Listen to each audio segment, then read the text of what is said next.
함께 보실 말씀 사도행전 20장 22절부터 24절까지 22절, 23절, 24절 우리 한 목소리로 같이 읽습니다. 시작. 보라, 이제 나는 성령에 매여 예루살렘으로 가는데 거기서 무슨 일을 당하는지 알지 못하노라. 오직 성령님이 각 성에서 내게 증언하여 결박과 환난이 나를 기다린다 하시나 내가 달려갈 길과 주 예수님께 받은 사명 곧 하나님의 은혜의 복음을 증언하는 일을 마치려 하면은 나의 생명조차 조금 더 귀한 것으로 여기지 아니하노라. 아멘. 네, 인사하겠습니다. 우리 예수님, 예수님의 은혜와 평강이 넘치시기를 축원합니다. 아멘. 예, 오늘 함께 읽으신 사도행전 20장 22절에서 24절 오늘 본문을 토대로 세 번째 시간입니다. 밀레도에서 한 바울의 간증 설교. 밀레도를 좀 빼겠습니다. 밀레도에서 한 바울의 간증 설교인데요. 자, 바울의 간증 설교 그렇게 해서 세 번째 시간을 살펴보도록 하겠습니다. 밀레도라고 하는 항구 도시에서 에베소 장로들을 청하여서 최후의 고별 설교를 사도 바울이 진행을 하는 것을 볼 수 있습니다. 장렬한 그런 결단과 각오와 그리고 사도 바울의 그 중심과 헌신을 볼 수가 있는 내용이 되겠습니다. 에베소에서 3년 가까이를 어떻게 섬겼는지 겸손과 모든 겸손과 눈물과 인내로 섬겼고 그리고 가감없이 예수님의 진리를 전하는 것 그리고 모든 자에게 회개를 증거하고 그리고 예수님에 대한 믿음을 전했다. 이렇게 앞에 설교를 쭉 진행하죠. 오늘 본문은 함께 읽으신 22절부터 24절까지는 이런 내용이죠.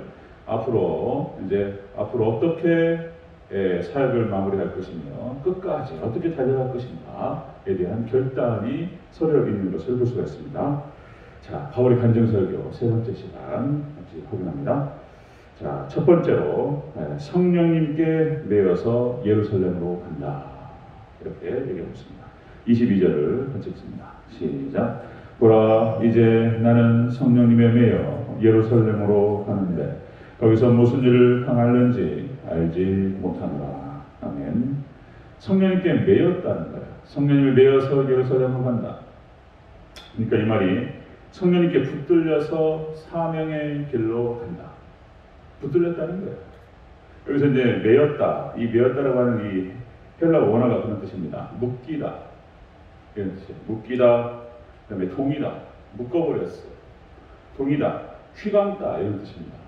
이 성령님께 매여가지고 묶이고 휘감겨가지고 그냥 가는 거예요. 그냥. 이 사명의 길을 갈 때 이렇게 지금 표현하고 있습니다. 사도행전 1장 8절에서 얘기하죠. 성령이 너에게 임하시면 너희가 권능을 받고 성령이 너에게 임하시면 너희가 내 증인이 되리라. 예루살렘과 온 유대와 사마리아 땅까지 이르러 내 증인이 되리라 하시니라. 성령님께서 임하셨고 사도 바울을 묶어버렸습니다. 묶이고 동인 상태에서 휘감긴 상태에서 사명의 길을 지금 가고 있다는 것입니다. 하나님께서 허락하셨던 그 감동은 거슬릴 수가 없었고요. 이거를 칼빈은 뭐라고 표현하냐면 불가항력적 은혜다 이렇게 표현합니다. 불가항력적 은혜. 거스를 수가 없고 거절할 수 없는 그 은혜로 그냥 몰려가는 거예요. 사명의 길이 그렇게 간다는 것입니다. 그래서 사명의 길이라고 하는 것은 가고 싶다고 해서 가고 가기 싫다고 해서 안 가고 이런 게 아닙니다. 저 같은 경우도 대체적으로 무난하게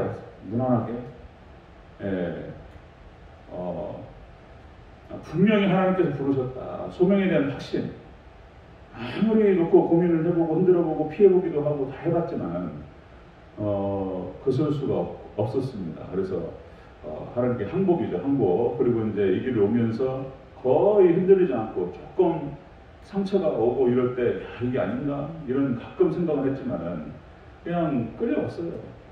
끌려간 것입니다. 그런데 그것이 막 원치 않은데 막 그냥 그런 행동이 아니고 이거 잘 이해를 하셔야 돼요. 하나님이 딱 매어가지고 묶여가지고 가는 겁니다. 그러니까 이제 모세를 살펴봐도 그렇습니다. 우리 출애굽기를 살펴봐도 모세는 어렸을 때부터 그렇게 하나님께서 정하셨어요. 사명자의 길이 그렇습니다. 정하셨어요. 그래서 태어날 때부터 기록이 이루어지고 있습니다. 기록에 어떻게 모세가 태어났고, 그리고 하나님께서 어떻게 모세를 기르셨고, 애굽의 공주 풍으로 들어가게 하시고 그 보호 아래에서 애굽의 왕자로 하나님께 길러 가십니다.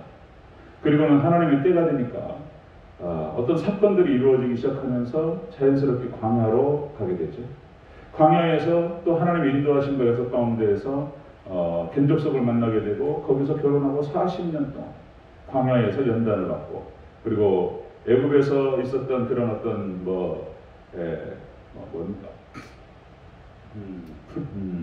왕자병 이런 거 있잖아요. 왕자병. 그러니까 왕자병이라는 표현을 쓸 정도로 우리가 이제 사람이 교만하고 안하무인이죠. 제가 최고예요, 최고. 왕자였는데 이런 거 다 빼셔요, 하나님께서. 40년 동안 그런 어떤 독성 같은 거, 인간성 같은 거 다 쫙쫙 빼셔요, 하나님께서. 연단 가운데에서. 한 40년 그렇게 나이 80대니까 쫙 빠지는 거예요, 그냥. 그리고는 이제 하나님께서 불을 그냥 가는 거예요. 이렇게 할 정도로 하나님께서 모세를 갖다 만들어 가셨습니다. 그리고 이제 엄청난 사명을 허락하시고 그 사명을 40년 동안 감당하는 것을 보셨습니다. 그냥 묶여가지고 매어가지고 가는 것입니다.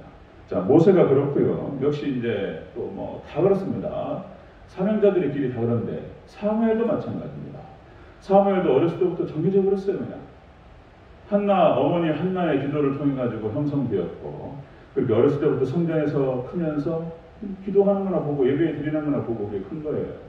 그러니까 그냥 그 유전자하고 이 세포 속에 아주 강렬하게 벗어나지 않습니다. 사무엘이 죽을 때까지 강렬하게 그냥 딱 박혀버렸어요. 그리고 하나님의 은혜와 하나님의 손에 딱 붙들려가지고 그 길을 가는 것입니다. 사무엘은 벗어나지 않습니다. 이런 모습들 12사도의 모습이 다 마찬가지입니다. 하나님의 손에 붙들려서 그 사명의 길을 가게 되죠. 자, 요한복음 21장 베드로를 하나님 예수님께서 부르셔서 사명을 맡기십니다. 내 양을 먹이라, 내 양을 치라, 그리고 내 양을 먹이라.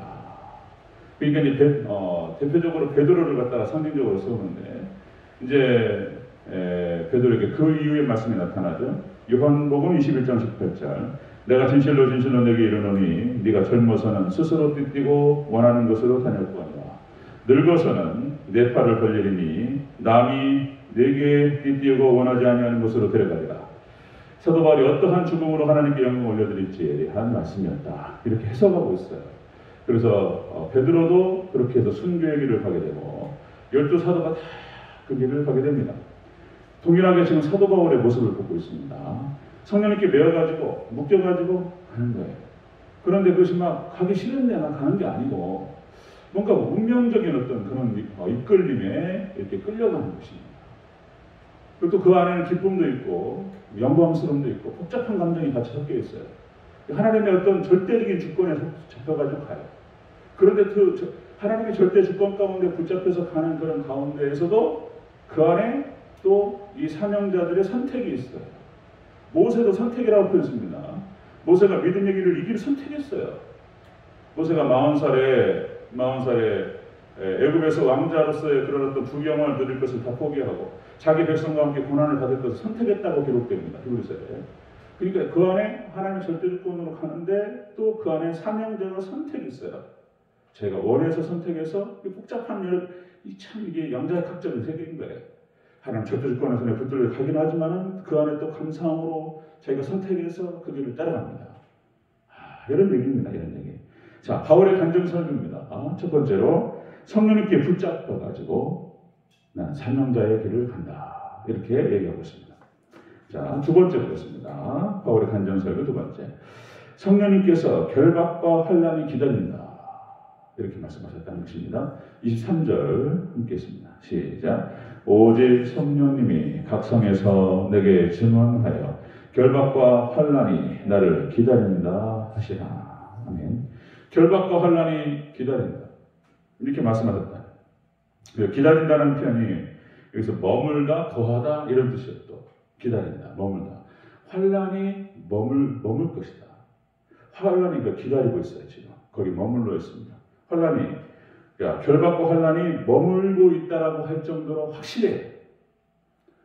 거기 예루살렘에 딱 가는 순간 이제 결박이 되고 엄청난 환난과 고난으로 들어가야 될 것이다. 성령님께서 가르쳐 주셨어요. 사도 바울에게 이렇게 말씀하셨습니다. 자, 이것은 또 한편에 이제 종말 때 환난의 예표이기도 합니다.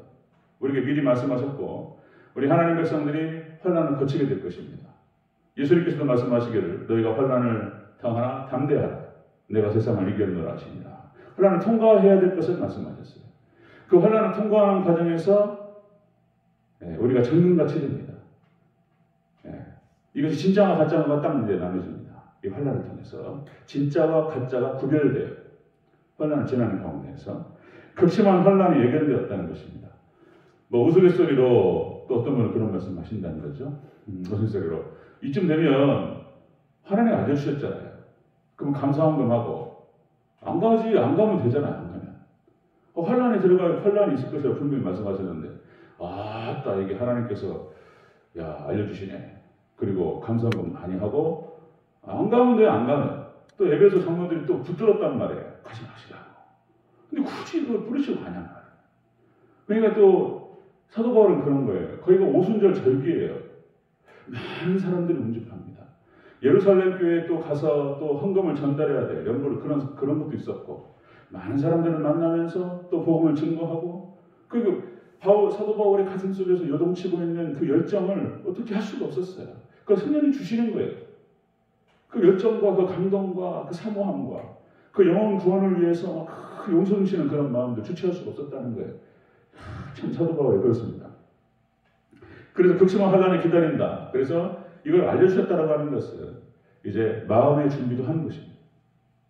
마음의 준비 딱 단단하게 어떠한 환난과 역경이 온다 할지라도 그걸 각오하고 간다는 거예요.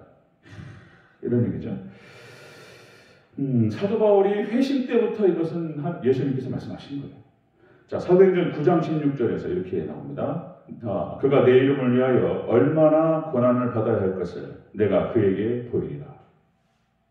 사도 바울이 회심 때부터 사도 바울이 고난의 길을 가게 될 것을 말씀하셨습니다. 자, 그러니까 이제 이쯤 되면은 그러니까 또 말씀드리면 왜 포기하지 않았을까? 많이 보이는 그런 고난의 길이지만 환난의 길인데 포기할 수도 있었을 텐데 안 갈 수도 있었을 텐데 그죠? 그런데 또 말씀드리면 그런 거예요. 그냥 어떤 이끌림입니다. 운명이 사로잡혀가지고 그냥 가는 거예요. 그 안에는 기쁨도 있고 또 눈물도 있고 여러 가지 복잡한 감정이 섞여 있습니다. 그 안에는 또 영광스러움과 막 이런 것들이 섞여서 가는 것이죠. 예수님께서도 그렇게 하셨어요. 예수님께서도 당신께서 어떻게 죽어야 할지를 아셨습니다. 다 아시고 이 땅에 오셨고 그리고 히브리서 12장 2절에 보면은 기쁨을 위하여 그 앞에 있는 기쁨을 위하여 십자가를 참으셨다. 사도 바울도 사도들 그 뒤에 따라가는 모든 사명자가 다 마찬가지예요. 성경에 나타나는 모든 사명자가 다 또 그래요. 또 뜯어보잖아요. 그 관점에 뜯어보면 다 똑같아요. 예수님께서 그렇게 하셨던 것처럼 다 마찬가지로 그 앞에 있는 즐거움을 위하여 기쁨을 위하여 이 고난을 참고 그리고 거기를 통과합니다. 그리고 그 기쁨과 천국으로 들어가는 것을 볼 수가 있습니다. 자, 바울의 간증서의 세 번째 시간, 첫 번째로 성령님께 붙잡혀서 사명자의 길을 걷고 그리고 성령님께서 극심한 환난이 있을 것이라고 미리 가르쳐 주셨습니다.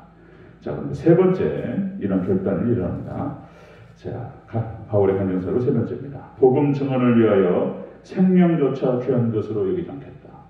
이렇게 고백합니다. 24절 붙이십니다. 시작.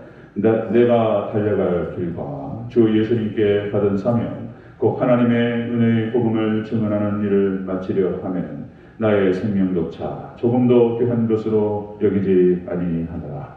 아멘. 예수님께서 가셨던 길이었고요. 그게 십자가의 길이었습니다. 하나님 나라를 회복하는 겁니다. 하나님 나라를 회복하고 하나님 나라를 확장하는 그 길이었습니다. 하나님께서 영광 받으실 수 있는 그 길, 이 길을 순교의 각오로 죽을 각오를 하고 가는 것입니다. 이것이 사명자의 길이었고요. 그러니까 구약의 모든 사명자들도 다 똑같이 그 길을 갔어요. 모세도 마찬가지입니다. 자기 몸을 던져요. 이게 하나님께서 분명히 약속하셨고 함께 하시겠다. 그리고 모세가 순종해서 출애굽 그 역사를 위해서 따라갑니다.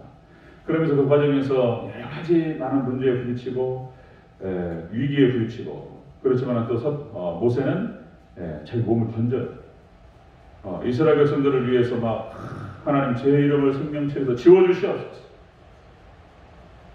그런 기도를 막 해요. 하나님 이 백성은 하나님 용서하옵소서. 예수님의 모습이 나타나요. 모세의 모습 속에서. 그러면서 몸을 던져서, 다 믿음의 길이 다 그렇습니다. 여호수아와 칼렙도 몸을 던지는 거예요. 말씀 하나 붙들고 온전한 믿음으로 하나님께서 분명히 말씀하셨고 분명히 이루실 것이다, 확고한 믿음으로 여호수아와 칼렙은 던집니다. 믿음의 선진들의 길이 다 그랬습니다. 아브라함도 마찬가지고 다 던져버려요. 그냥 말씀 붙들고. 이삭도 마찬가지고. 이삭은 역시 이제 번제단에서 이삭의 모습이에요. 아버지 아브라함이 자신을 묶었을 때에 순종했다는 거잖아요. 이삭이 뿌리치고 도망갈 수도 있었을 텐데, 그걸 그냥 양처럼, 또 이삭의 모습에서 예수님의 모습이 나타나요. 양처럼 그냥 고이 묶여가지고 제단에 그냥 올라가 버려요. 그냥. 이삭의 모습, 야곱의 모습도 마찬가지예요. 그 여러 가지 막 인생 우여곡절을 겪지만 결국에는 그쪽으로 가는 거예요. 이렇게 하나님께 인도하시고 온전한 순종으로, 그렇게 그냥 던지는 마음으로 내가 죽으면 죽으리라, 그리 아니하실지라도 주님만 의지한다, 그럼 가는 거예요. 야곱도 그랬고 요셉도 그랬고 다니엘, 그리고 사드락과 메삭과 아벳느고, 그리고 에스더, 뭐 이런 거예요. 믿음의 길을 가는 것입니다.